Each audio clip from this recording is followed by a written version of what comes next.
আমার খুব পছন্দের একটা জিনিস হচ্ছে এই বেলুন শুটিং। নানু ভাইয়ের হাতে করেই প্রথম বেলুন শুটিং এর হাতেখড়ি আমার।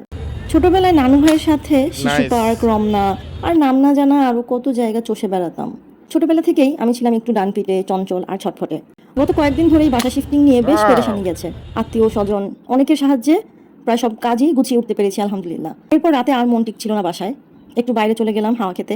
পা প্রচণ্ড ব্যথা দুজনেরই, তবু প্রান্ত আমাকে নিয়ে গেল। উদ্যানে গেলাম। আমার এই ধরনের বদ অভ্যাস বলি বা এই ধরনের শখগুলোর পার্টনার আসলে প্রান্ত। পেয়েও গেলাম পছন্দের এই জিনিস। এই মামা চলেই যাচ্ছিলেন, কিন্তু তাকে রিকোয়েস্ট করলাম যে আমরাই লাস্ট হই, ট্রাই করি। উনি রাজি হলেন। ভার্সিটি জীবনে অসংখ্যবার খেলেছি। নির্ঘুম দিন রাত্রি, সারাদিনের ধকলের পর ঘোলা চোখে এত ভালো শর্টস দিতে পারবো আশাই করিনি।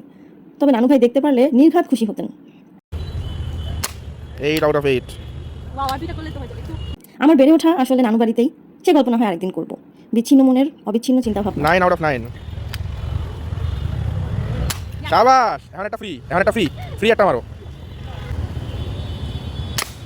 ওয়াও! নাইস। আজকে না হয় এই পর্যন্তই। টাটা।